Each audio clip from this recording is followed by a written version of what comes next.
Hello friends, आजच्या video session मध्ये आपण पाहणार आहोत इयत्ता 8वी इतिहास पाठ 5वा सामाजिक व धार्मिक प्रबोधन या प्रकरणाचा आज आपण या ठिकाणी संपूर्ण स्वाध्याय पाहणार आहोत। चला तर मित्रांनो, आजच्या व्हिडिओ सेशनला सुरुवात करूया।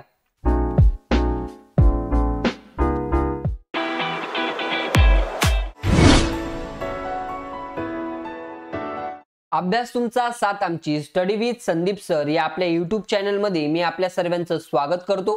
मित्रांनो, तुम्ही जर आपल्या YouTube चॅनलवर नवीन असाल तर आपल्या YouTube चॅनलला सबस्क्राइब करून सोबतच बाजूच्या बेल आयकॉनला क्लिक करून ऑल नोटिफिकेशन ऑन करा, जेणेकरून आपल्या नवनवीन स्वाध्यायाची नोटिफिकेशन तुमच्यापर्यंत पोहोचत राहील।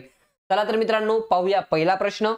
या ठिकाणी बघा मित्रांनो, पहिला प्रश्न आपल्याला दिलेला आहे तो म्हणजे दिलेल्या पर्यायांपैकी योग्य पर्याय निवडून विधाने पुन्हा लिहा। या ठिकाणी पहिलं विधान दिलेले आहे ते म्हणजे रामकृष्ण मिशनची स्थापना ... यांनी केली। या ठिकाणी याचं उत्तर आहे मित्रांनो ते म्हणजे रामकृष्ण मिशनची जी काही स्थापना आहे ही स्वामी विवेकानंद यांनी केली। त्यानंतर मित्रांनो पुढचा प्रश्न दिलेला आहे तो म्हणजे मोहम्मद ॲग्लो ओरिएंटल कॉलेजची जी काही स्थापना आहे ही ... यांनी केली। या ठिकाणी याचं उत्तर आहे मित्रांनो ते म्हणजे मोहम्मद ॲग्लो ओरिएंटल कॉलेजची जी काही स्थापना आहे ही सर सय्यद अहमद खान यांनी केली। त्यानंतर मित्रांनो पुढील विधान जे काही दिलेले आहे ते म्हणजे डिस्प्रेसेड क्लासेस मिशनची जी काही स्थापना आहे ही ... यांनी केली। या ठिकाणी याचं उत्तर आहे मित्रांनो ते म्हणजे डिप्रेसेड क्लासेसची मिशनची जी काही स्थापना आहे ही महर्षी विठ्ठल रामजी शिंदे यांनी केली। चला मित्रांनो पाहूया पुढील प्रश्न। प्रश्न क्रमांक 2, पुढील तक्ता पूर्ण करा। या ठिकाणी बघा मित्रांनो आपल्याला एक तक्ता दिलेला आहे तो आपण या ठिकाणी पूर्ण केलेला आहे। या ठिकाणी बघा पहिल्या याच्यात आपल्याला दिलेले ते म्हणजे समाज सुधारकाचे नाव, त्यानंतर त्यांची संस्था, त्यानंतर वृत्तपत्र किंवा पुस्तक आणि त्यानंतर त्या संस्थेची कार्य या ठिकाणी आपल्याला दिलेली आहेत। या ठिकाणी बघा जे काही पहिले समाज सुधारक आहेत ते म्हणजे राजा राममोहन रॉय। या ठिकाणी यांची जी काही संस्था होती मित्रांनो ती म्हणजे ब्राह्मो समाज। त्यानंतर यांचे जे काही वृत्तपत्र किंवा पुस्तक होते ते म्हणजे संवाद कौमुदी। त्यानंतर या संस्थेचे जे काही कार्य आहेत मित्रांनो ते म्हणजे एकेश्वर वाद, उच्च नीच असा भेदभाव न पाळणे, कर्मकांडात विरोध, प्रार्थनेचा मार्ग ही ब्राह्मो समाजाची तत्वे होती। सतीप्रथा, बालविवाह, पडदा पद्धती यांना त्यांनी विरोध केला। त्यानंतर विधवा विवाह व स्त्रियांच्या शिक्षणाचे जे काही समर्थन आहे मित्रांनो ते या संस्थेने केलेले आहे। त्यानंतर पुढील समाज सुधारक आहेत ते म्हणजे स्वामी दयानंद सरस्वती। या ठिकाणी यांची जी काही संस्था आहे मित्रांनो ती म्हणजे आर्य समाज। त्यानंतर यांचे जे काही वृत्तपत्र किंवा पुस्तक आहेत ते म्हणजे सत्यार्थ प्रकाश। या ठिकाणी या संस्थेचे जे काही कार्य आहे मित्रांनो ते म्हणजे प्राचीन वैद्यकीय धर्म हाच खरा धर्म असून त्या जातीपातींना स्थान नव्हते, स्त्री पुरुष समानता होती असे त्यांनी प्रतिपादन केले। त्यानंतर मित्रांनो पुढील समाज सुधारक आहेत ते म्हणजे महात्मा फुले। या ठिकाणी यांची जी काही संस्था होती ती म्हणजे सत्यशोधक समाज। त्यानंतर यांचे जे काही वृत्तपत्र किंवा पुस्तक आहेत मित्रांनो ते म्हणजे ब्राह्मणांची कसब, गुलामगिरी, शेतकऱ्यांचा आसूड, त्यानंतर सार्वजनिक सत्यधर्म हे या ठिकाणी यांचे वृत्तपत्र किंवा पुस्तके होती। त्यानंतर या संस्थेची जी काही कार्य आहेत मित्रांनो ती म्हणजे त्यांनी अस्पृश्यतेला विरोध, त्यानंतर बहुजन समाजाच्या शिक्षणाचा पुरस्कार, त्यानंतर स्त्री शिक्षणाचा पुरस्कार यांनी केला किंवा या संस्थेने केला। चला मित्रांनो पाहूया पुढील प्रश्न। प्रश्न क्रमांक 3, पुढील विधानांचे सकारण स्पष्ट करा।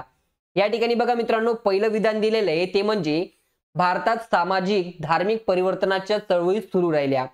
या ठिकाणी याचं उत्तर आहे मित्रांनो ते म्हणजे इंग्रजी शिक्षणाच्या प्रसारामुळे भारतात नवे विचार, नवीन कल्पना, नवीन तत्वज्ञान यांचा प्रसार झाला। तसेच पाश्चिमात्य विचार, संस्कृती यांची भारतीयांना ओळख झाली। अंधश्रद्धा, रूढीप्रियता, जातीभेद, उच्च नीच असा भ्रामक कल्पना, चौकश व चिकित्सक वृत्तीचा अभाव यांची जाणीव सुरक्षित समाजाला होऊ लागली। देश प्रगतीपथावर नेण्यासाठी भारतीय समाजातील दोष व अनिष्ट प्रवृत्तीने निर्मूलन करून मानवता, समाज बंधुता या तत्वांवर आधारित नव समाज निर्माण करण्याची आवश्यकता होती, म्हणून भारतात सामाजिक व धार्मिक परिवर्तनाच्या चळवळी सुरू राहिल्या। चला मित्रांनो पाहूया पुढील विधान। महात्मा फुले यांनी नाभिकांचा संप घडून आणला। या ठिकाणी याचं उत्तर आहे मित्रांनो ते म्हणजे महात्मा फुले यांनी सत्यशोधक समाजाची स्थापना केली।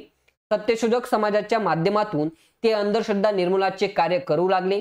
त्यानंतर त्या काळात ब्राह्मण समाजात विधवा झालेल्या स्त्रीचे केस कापून तिला विद्रूप करण्याची प्रथा होती, महात्मा फुलेंनी या प्रथेला विरोध केला. ही प्रथा बंद करण्यासाठी त्यांनी नाभिकांचा संप घडवून आणला. चला मित्रांनो, पाहूया पुढील प्रश्न. प्रश्न क्रमांक 4, टिपा लिहा. या ठिकाणी आपल्याला पहिला प्रश्न दिलेला आहे, तो म्हणजे रामकृष्ण मिशन. या मिशन बाबतीमध्ये आपल्याला थोडक्यात या ठिकाणी माहिती लिहायची मित्रांनो, किंवा टिप लिहायची. या ठिकाणी बघा, रामकृष्ण परमहंस यांचे शिष्य स्वामी विवेकानंद यांनी इसवी सन 1897 मध्ये रामकृष्ण मिशनची स्थापना केली. रामकृष्ण मिशनने लोकसेवेचे कार्य केले. दुष्काळग्रस्तांना मदत, रोगी दीनदुबळ्यांना औषधोपचार, स्त्री शिक्षण, आध्यात्मिक उन्नती या क्षेत्रात मिशनने कार्य केले व आजही करत आहे. स्वामी विवेकानंद यांनी भारतातील तरुणांना उठा, जागे व्हा व ध्येय प्राप्ती होईपर्यंत थांबू नका असा संदेश देखील त्यांनी दिला आहे. चला मित्रांनो, पाहूया पुढील विधान. सावित्रीबाई फुले यांच्या स्त्रीविषयक सुधारणा. या ठिकाणी याचं उत्तर आहे मित्रांनो, ते म्हणजे 1848 मध्ये महात्मा फुले यांनी पुण्यातील भिडेवाड्यात मुलींची पहिली शाळा काढली. त्यात त्यांना त्यांच्या पत्नी सावित्रीबाई यांची साथ लाभली. समाजातील कर्मठ लोकांनी टीका निंदा करूनही ते त्यांनी पत्करून देखील सावित्रीबाईंनी शिक्षणाचे कार्य सुरू ठेवले. ते मागे हटल्या नाही. स्वतःच्या घरात बालहत्या प्रतिबंधक गृह स्थापन केले. केशवपणाची पद्धत बंद व्हावी म्हणून त्यांनी नाभिकांचे संप घडवून आणले. पहा मित्रांनो, या ठिकाणी जो काही आपला आजचा प्रकरणाचा स्वाध्याय होता, सामाजिक व धार्मिक प्रबोधन या प्रकरणाचा, आज आपण या ठिकाणी संपूर्ण स्वाध्याय कंप्लीट केलेला आहे. तुम्हाला आपला व्हिडिओ कसा वाटला एकदा कमेंट्स करून सांगायचंय. व्हिडिओ आवडल्यास लाईक, शेअर, सबस्क्राईब नक्कीच करा. Thanks for watching this video friends.